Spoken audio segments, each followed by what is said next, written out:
السلام عليكم، أهلا بكم من جديد من بعد استراحة الغداء. أتمنى شوي نصحصح والجمهور بعدين يرجع، في ناس بعدهم يتغدون. حان الآن موعدنا مع الجلسة الخامسة. الجلسة الخامسة تحمل عنوان الفنتك، رؤية جديدة لمجال الصيرفة عبر منظار الذكاء الاصطناعي. تحدثنا فيها الدكتورة عاشة خانة، هي المديرة التنفيذية لشركة آدو AI، وسوف تحدد لنا الاتجاهات الأربعة التي تجعل الخدمات المالية عرضة للاضطراب. Hello, everyone. I'm going to be talking today about fintech and artificial intelligence and how artificial intelligence is fundamentally changing the way financial services are happening.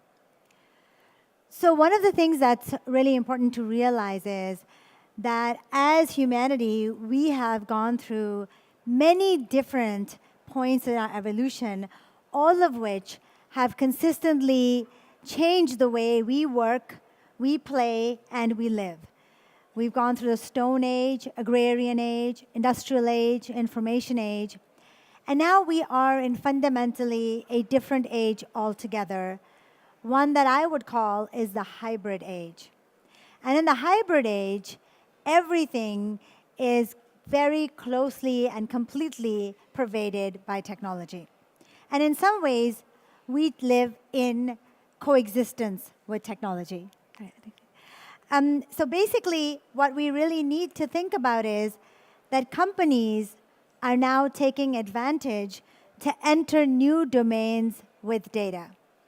Both as individuals, as companies, and as governments, we need to think about the fact that a competitive advantage is given to those who can work with technologies in the hybrid age.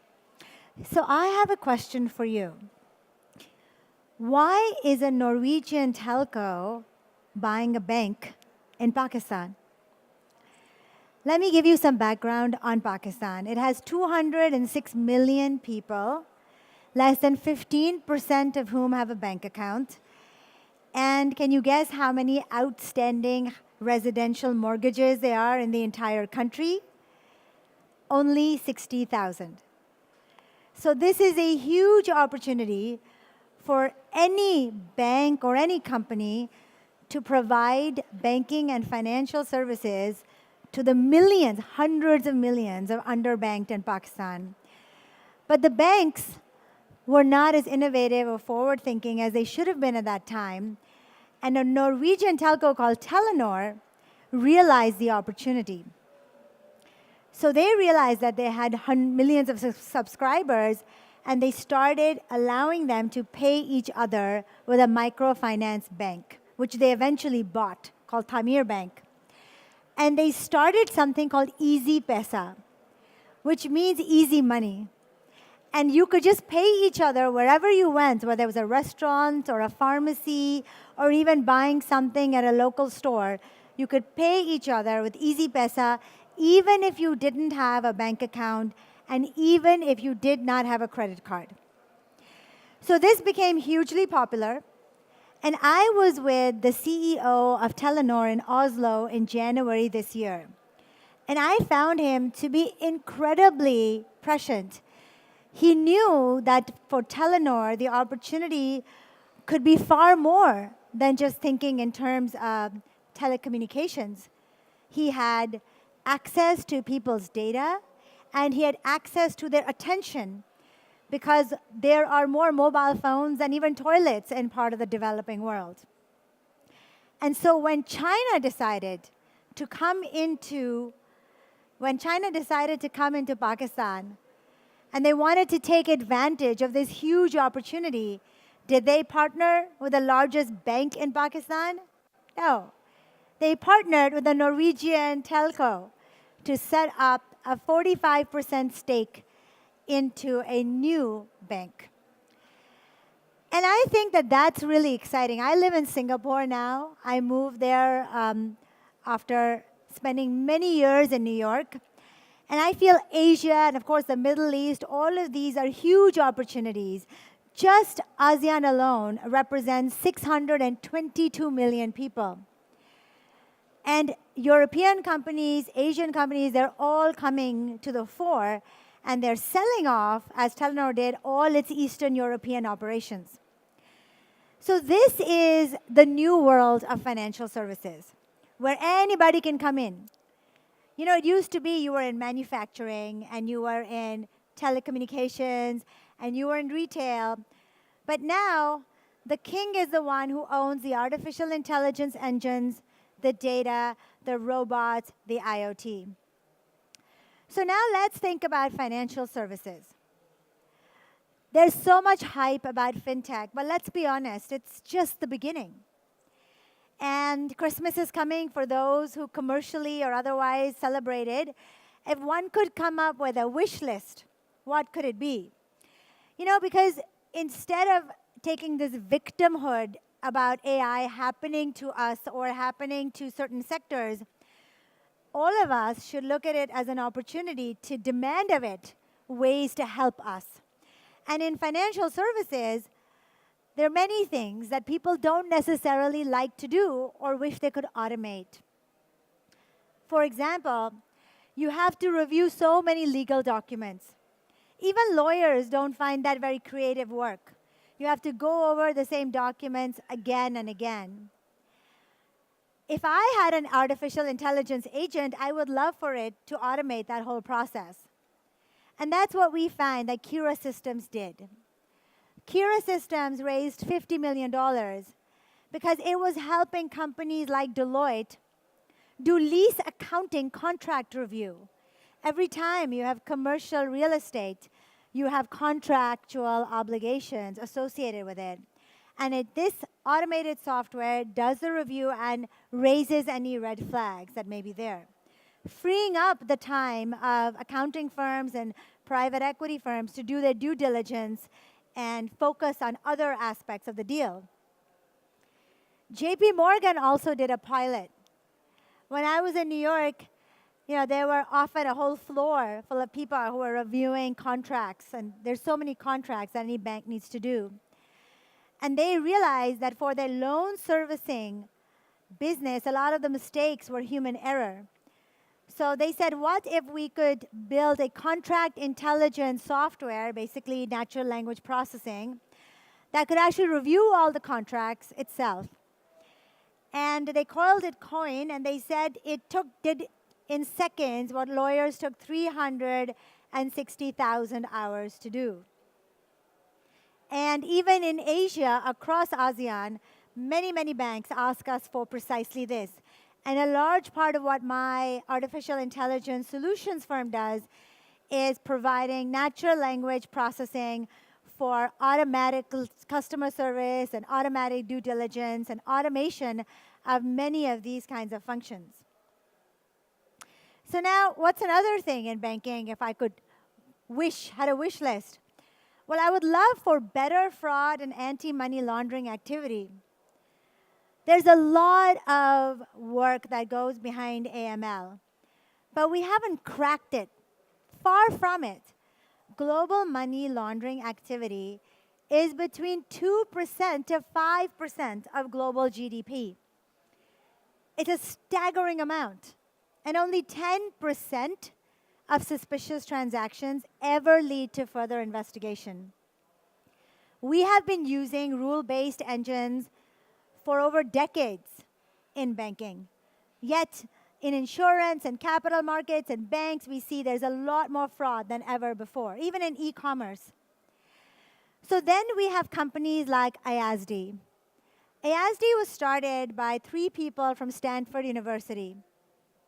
The 2 on the right are Stanford professors, and the one on the left is a founder, and he was a math PhD, and it decided to apply topology, the mathematical branch of topology, to find patterns that would help you identify suspicious activity.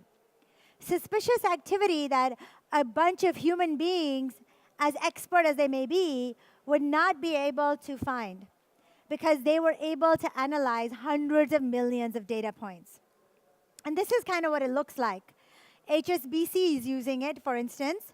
This is the dashboard, and in that is fed all the transactions, and then it begins to cluster them in various groups, giving them different kinds of risk scores.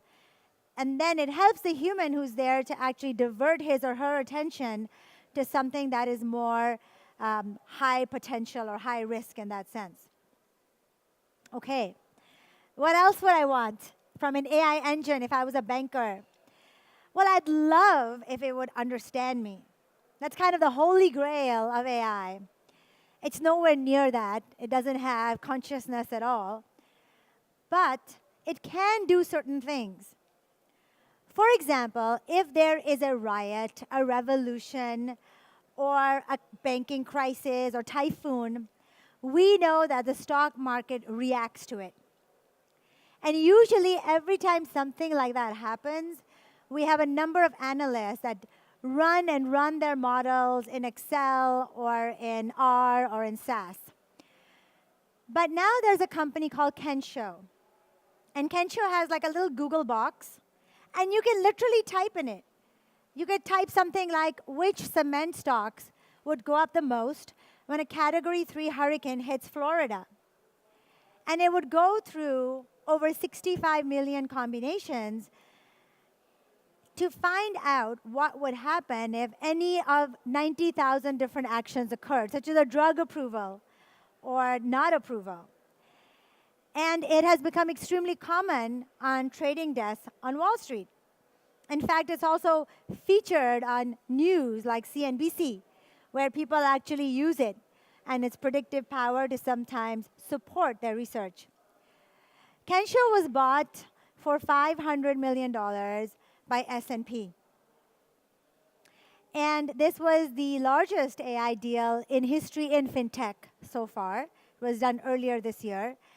And it employs a lot of machine learning and artificial intelligence.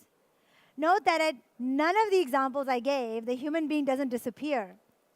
The human being is supported. For those jobs in which the human being is automated away, it is the responsibility of the company, of the government, to help reskill them so that their transition is not jarring or disruptive to their families. And I think that's very important and something I deeply believe in. But regardless of how we take care of people, we have to understand that this kind of augmentation, automation, and disruption is coming. Okay. What else would I want? Well, you know what? I would love to think of something new in financial services. There are a bunch of things that have been bothering me, and I don't know how to do it. If I had some AI, maybe I could come up with a new business model. So in many countries in the developing world, in Asia, in Latin America, in Africa, there's a food safety problem, right? That means you go in South Asia or ASEAN somewhere, or in China or Malaysia, and you go to a grocery store, and you have invited some folks for dinner. And you decide, I'm going to cook roast chicken. And you go, and it's not an expensive grocery store. You pick up some chicken that's wrapped in cellophane. And now you're looking at it, and you're like, it says chicken, but is it really chicken? Is it chicken? Maybe. Well, it says it's free range. That means that the chickens were happily running around free on a farm. But were they really? Would you trust the system? Would you trust the label? Or were they cramped up completely in cages? So somebody realized that this is something a young mother would be willing to pay for that insurance. I know I would. I would pay a little bit more to make sure that the chicken that I was feeding my guests and my children in the evening was actually healthy, was actually chicken. But how would one know that in these countries? So there is a very innovative insurtech Chinese firm called Zhong'an. And they decided that they would use a variety of deep tech technologies. They decided they would put IoT sensors on the anklets of 23 million chickens so that you would know how much exercise they were getting. They would put computer cameras with computer vision capabilities so you would see if they were healthy and they were actually kept in a good environment. And when they were born, they would have somebody certified who would actually note down the date and time of their birth. In fact, across the whole supply chain, from the moment it was born to the moment you are there and you are looking and picking up that chicken, it will put everything on the blockchain, because corruption and tampering are all too common in poorer countries. And this is a new kind of insurance. It would not be possible. You could not have this insurance without these deep tech technologies. And this allows you to innovate. And so really, when you're in financial services or you're an entrepreneur, the point is not that, oh my God, how I should start with AI. But the point is, I have a problem. Can AI help me? And many times you'll find that it can. I have a lot of CEOs who've watched movies and read the latest Wired magazine cover and decide they just want to use artificial intelligence for the sake of it. And that's never a good place to start. This is the right way to start, the way entrepreneurs think. And each one of us needs to become an entrepreneur in our businesses now and think of how to take advantage of these technologies to our own benefit, to our customers' benefits, so that we can ultimately give our customers what they need, which may be a healthy meal with their kids in the evening. Now, another thing is, I can stand here and pontificate about how great artificial intelligence is. Well, that's easy for me to say. I have a background in AI. I run an AI company. But if you don't have a background, does that mean you should believe me? The answer is absolutely not. You do have domain knowledge. And you should probe both the algorithms and the engineers who create AI models for you. It should be able to explain itself to you. And it's difficult to explain because especially deep learning and other kinds of new algorithms like reinforcement learning or generative adversarial networks use a lot of data and have a lot of iterations. But there are new kinds of techniques coming out that can help people understand them, or at least help them be understandable with the aid of an AI engineer such as myself. And I always say that if I told any of you tomorrow that, you should not read or write anymore, or your children, you send your children to school, but, don't bother making them learn how to read or write or do math. You would be horrified. And yet, both of the majority of people themselves neither learn AI, the basics, which are just logical, which you should learn, nor do they make sure that children learn them. And I think that's really, really important, because otherwise, you treat it as a black box. And I can't emphasize enough that please don't treat it as a black box. Don't treat it as a science fiction movie. You have the agency to ask people, because you have your industry knowledge and you have enough understanding of it logically that you can work with it. Now, GDPR has been very good this way, because the European Union has a new set of regulations. And these regulations put pressure on all companies to explain themselves to a degree, to be more transparent and better accountable in their governance. We have clients in Europe, so we are upwardly compliant to the European Union. And a number of different countries across the world are now looking at GDPR as some kind of benchmark. For example, Article 22 says, if an algorithm or any automated individual decision-making resulted in your life being significantly affected, then you can say, raise a flag and demand an explanation of why that happened.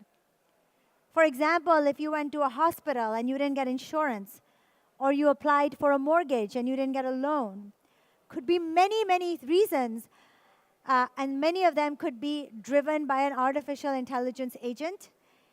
and you have the right in Europe to demand it. It's still vague, but it's a good start to force all companies such as mine to begin to be more transparent and put humans a little bit more in the driving seat. Now, this is also very important. We have to treat artificial intelligence as a colleague. And the reason is because if we don't do that, then we are neither open to its ideas nor critical of its biases. And we will see them everywhere.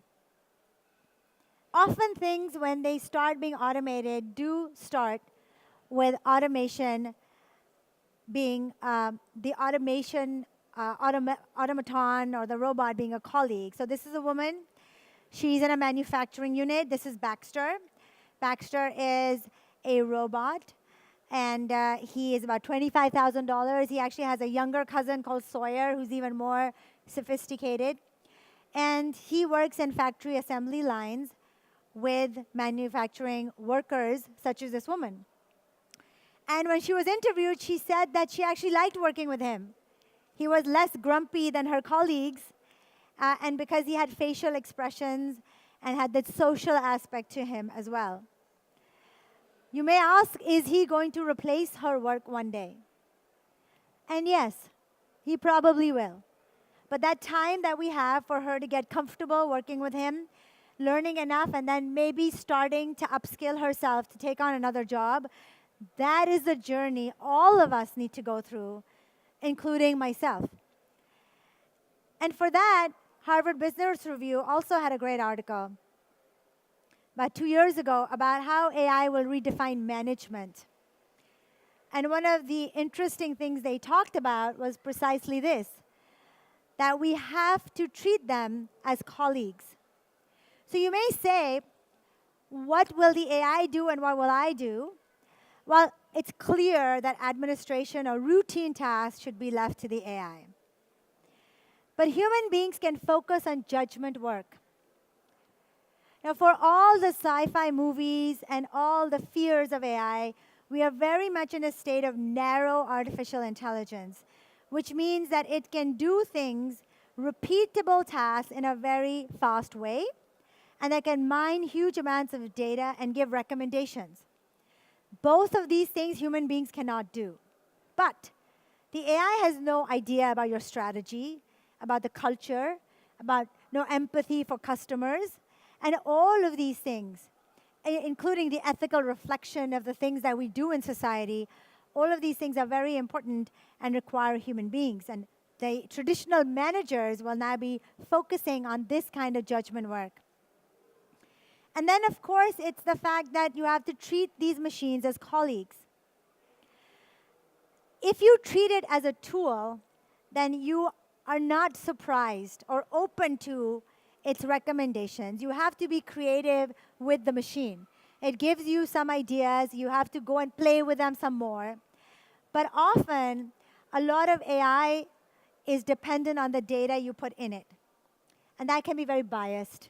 So I'll give you an example. There was a company that decided to automate their human resources recruitment function.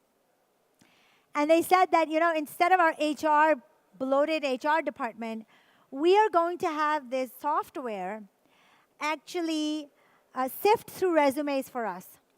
And we'll train the software. We'll give them all the software that we approved, all the resumes we approved beforehand.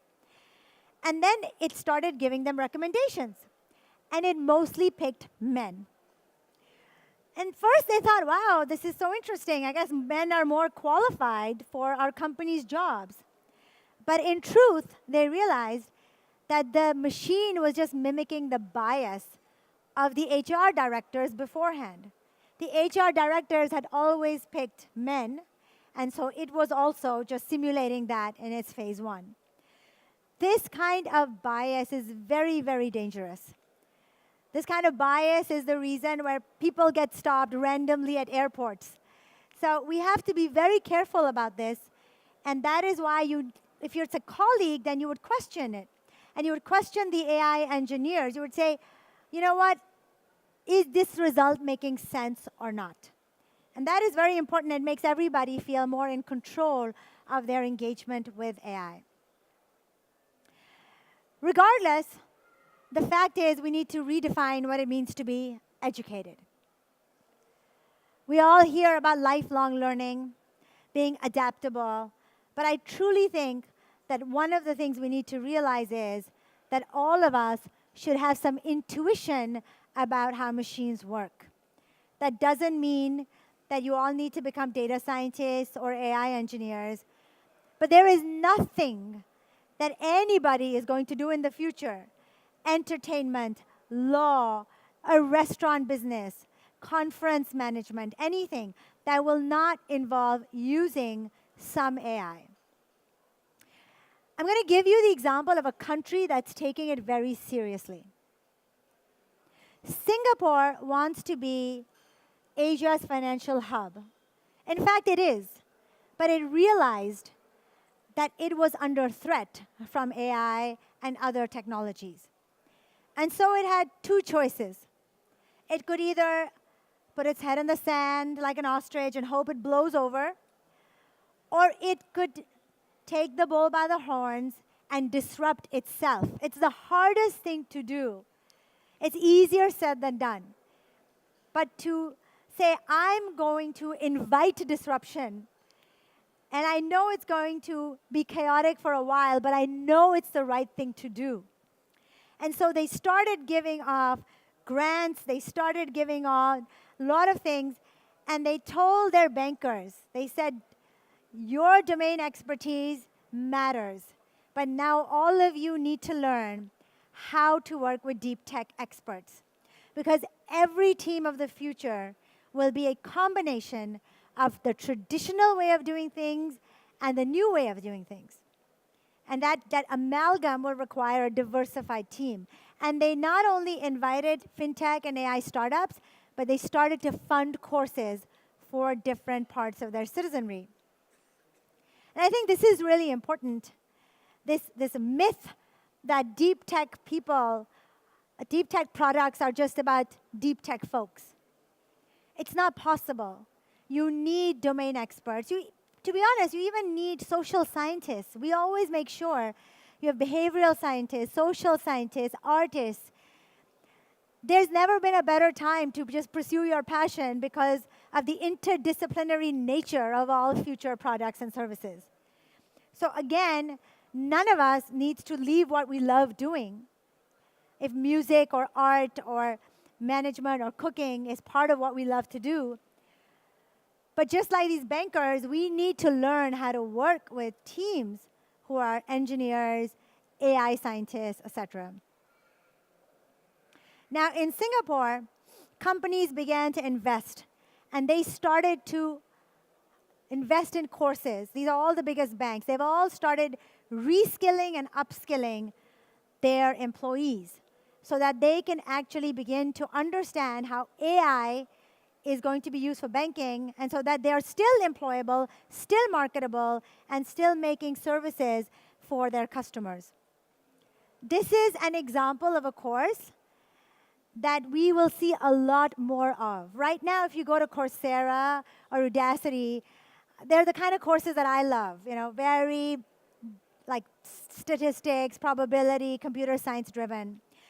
But I was invited to be a lecturer in this course, and there are many smarter people than me here, which was specifically in context.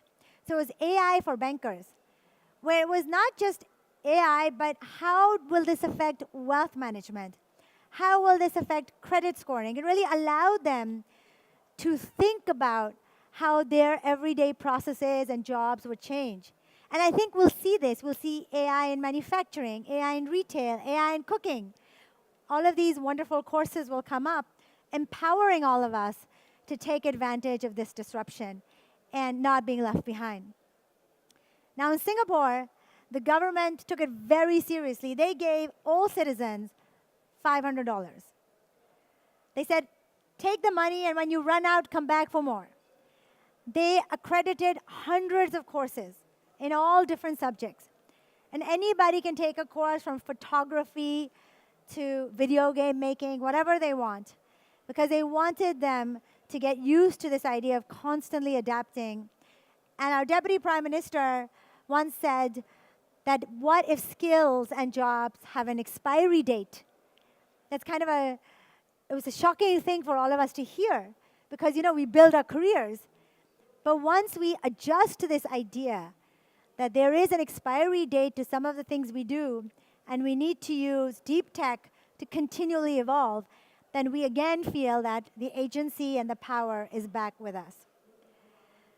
So I hope that gave you a little bit of idea about kind of how I think of AI. Thank you.